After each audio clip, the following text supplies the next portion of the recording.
안녕하세요, 메스케입니다. 2021년도 2주도 남지 않았네요. 벌써 2022년이라니 시간 참 빨리 가는 것 같습니다. 한국도 일본도 이맘때쯤 되면 특유의 연말연시 분위기가 있는데, 구정을 세는 한국보다 신정을 세는 일본이 연말연시에 조금 더 떠들썩하고 이벤트도 많은 것 같습니다. 오늘은 일본의 연말연시 문화에 대해 이야기하려고 합니다. 혹시 여러분들은 와인을 좋아하시나요? 일본 연말연시 이야기에 웬 와인이라고 이야기하시는 분들도 계시겠지만, 저는 장을 보러 슈퍼에 가거나 편의점에 갔을 때 이 와인을 팔기 시작하면 연말연시가 왔구나 라고 느낍니다. 그 와인은 보졸레 누보라는 와인입니다. 근데 이게 왜 일본의 연말연시 문화와 관련이 있냐 하면, 일본인들은 기념일 같은 이벤트를 참 좋아하는 것 같습니다. 발렌타인이나 화이트데이처럼요. 보졸레 누보도 11월 셋째 주 목요일이라는 마케팅이 잘 된 케이스입니다. 11월 셋째 주 목요일에 팔기 시작해서 12월 초중순까지 이 보졸레 누보를 슈퍼,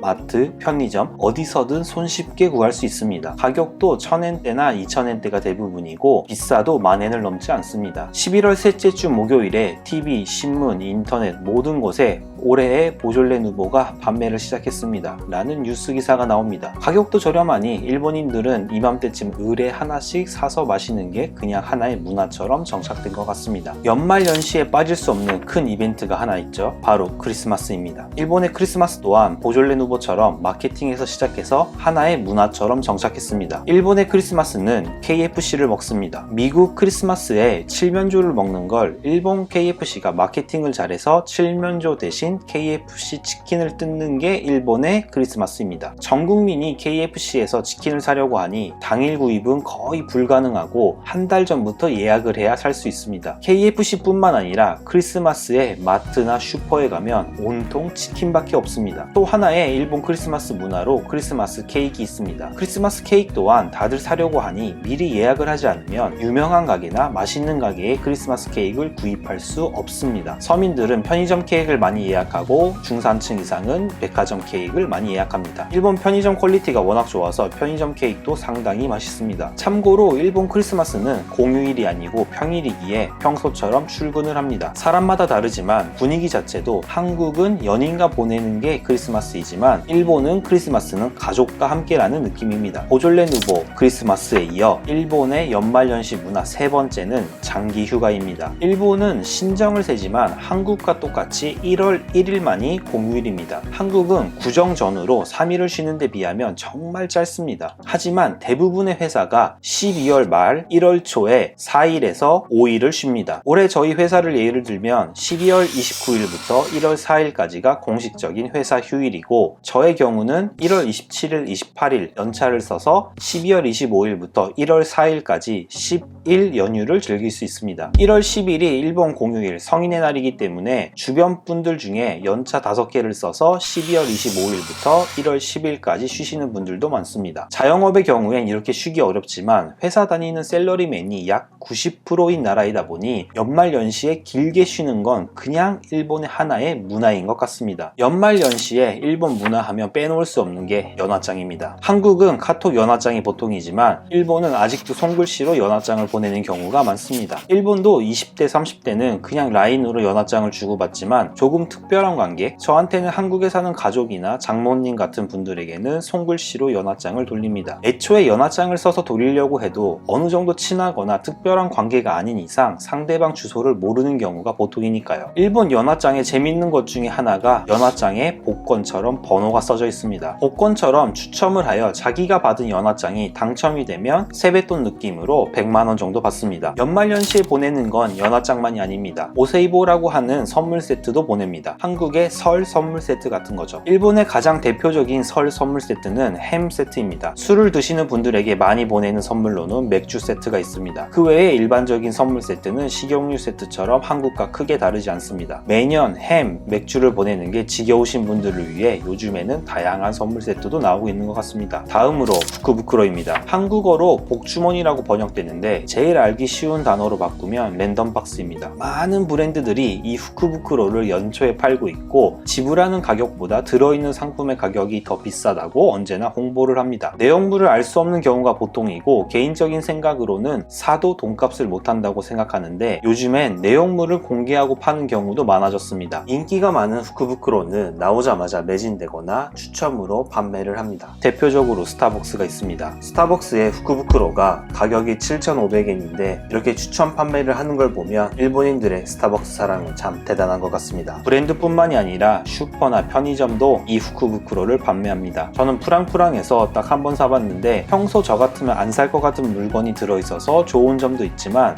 짬 처리하는 느낌은 지울 수가 없었습니다. 일본 설날에 먹는 음식으로 대표적인 게 토시코시 소바와 오세치가 있습니다. 토시코시 소바는 12월 31일 저녁을 먹은 후 1월 1일로 넘어가기 전에 먹는 소바, 모미를 의미합니다. 토시코시 소바라는 요리가 따로 있는 게 아니라 그냥 이때 먹는 소바를 토시코시 소바라고 부릅니다. 보통은 집 근처 소바집이나 슈퍼에서 면과 육수를 사서 만들어 먹기도 하고 혼자 사는 분이나 귀찮으면 컵라면으로 먹습니다. 12월 31일 당일 슈퍼에 컵라면이 매진되는 경우도 있어 미리미리 사두는 경우가 많습니다. 일본인들은 장수를 할 수 있고 다가오는 새해에 재앙을 막아준다는 의미로 이 토시코시 소바를 먹습니다. 새해 첫날에 먹는 음식으로 오세치가 있습니다. 이런 식으로 여러 가지 음식이 들어있는데 음식 하나하나마다 의미가 있습니다. 옛날이야 이걸 다 집에서 만들었겠지만 요즘은 오세치를 주문해서 먹는 경우가 많습니다. 근데 이 오세치 가격이 상당합니다. 적어도 10,000엔 이상 되는 오세치를 사야 오세치 같은 오세치를 먹을 수 있습니다. 백화점이나 고급 요리점, 미슐랭을 받은 일식집 등에서도 오세치를 판매합니다. 이런 곳에서 주문하면 30,000엔 이상, 비싼 곳은 100,000엔을 넘기도 합니다. 저와 토짱은 매년 장모님이 주문해서 보내주는 오세치를 먹고 있습니다. 새해 아침 오세치를 먹고 나면 신사나 절에 가서 참배 혹은 기도를 드립니다. 이걸 하츠모데라고 하는데 작년도 무사히 보내게 해주신 거에 대한 감사와 신년에도 큰일 없이 평안하게 보낼 수 있게 해달라는 의미로 인사를 드립니다. 하츠모데로 가장 인기가 있는 곳은 뭐니뭐니 해도 이세신궁입니다. 이세신궁은 아마테라스라는 신을 모시는 곳으로 일본 신사마다 있는 신들의 정점에 서 있는 게 아마테라스라는 신입니다. 에도 시대에는 이세신궁에 참배하러 가는 게 서민들의 꿈이었을 정도입니다. 4년 전쯤에 토짱과 하츠모데로 이세신궁에 갔다가 아베 총리를 만났습니다. 총리도 신년에 인사하러 오는 곳일 만큼 이세신궁의 인기는 상당합니다. 오사카역에서 이세신궁이 있는 이세시까지 열차로 2시간이니 오사카 여행 오셨을 때 한번 가보시는 걸 추천드립니다. 마지막 일본 연말연시 문화 중에 연말전보라는 복권이 있습니다. 당첨금은 100억으로 12월 31일에 추첨해서 당첨된 사람은 기분 좋게 새해를 시작할 수 있죠. 평소에 복권을 사거나 복권에 관심이 많은 사람뿐만 아니라 관심이 없는 분들도 이 연말전보를 다들 하나씩 사서 농담으로 내년에 회사 출근 안 하면 복권 당첨된 거라고 하시는 분들도 많죠. 저와 토짱은 매년 연말전보를 30장 삽니다. 12월 31일 저녁을 먹고 TV를 보면서 새해를 기다리는 중간에 항상 이 연말전보를 맞춰봅니다. 그리고 당첨이 안 됐다는 걸 확인하고 내년에도 열심히 일하자라고 다짐을 하면서 새해를 맞습니다. 번외편으로 2가지를 소개해드리려고 합니다. 일본은 의외로 대학교나 회사에 도박을 좋아하는 사람이 꽤 많습니다. 대부분 빠친코 아니면 경마입니다. 그냥 회사에서 동료들과 주식 이야기 하듯이 빠친코 경마 이야기를 하며 담배 피는 사람끼리 담배 피러 가서 친해지듯 같이 빠친코 경마를 하러 가서 친해지는 경우도 많습니다. 이런 분들에게 연말연시의 이벤트 중에 하나는 경마의 아리마 기념입니다. 12월 마지막 주 일요일에 열리는 경마로 경마에 관심이 없어도 아리마 기념은 대부분의 사람들이 알 정도로 유명합니다. TV에 광고도 많이 나오고요. 그리고 빠친코나 슬롯의 연말연시 이벤트는 이세현의 올라이트입니다. 빠친코는 법으로 영업시간이 정해져 있는데 현별로 조금씩 다릅니다. 보통 저녁 10시에서 11시 사이에 문을 닫아야 되지만 특별조례로 12월 31일 하루만 밤샘이 가능한 지역이 있습니다. 바로 아까 말씀드린 이세신궁으로 유명한 이세현이라는 곳입니다. 빠친코 안에서 다같이 신년 카운트다운도 하고 새해 첫 해돋이도 빠친코에서 봅니다. 참 특이한 문화인 것 같습니다. 한국과 비슷한 것 같으면서 다른 점도 많은 일본의 연말연시 문화에 대해 소개해드렸습니다. 2주도 안 남은 2021년 잘 보내셨으면 합니다. 오늘도 시청해주셔서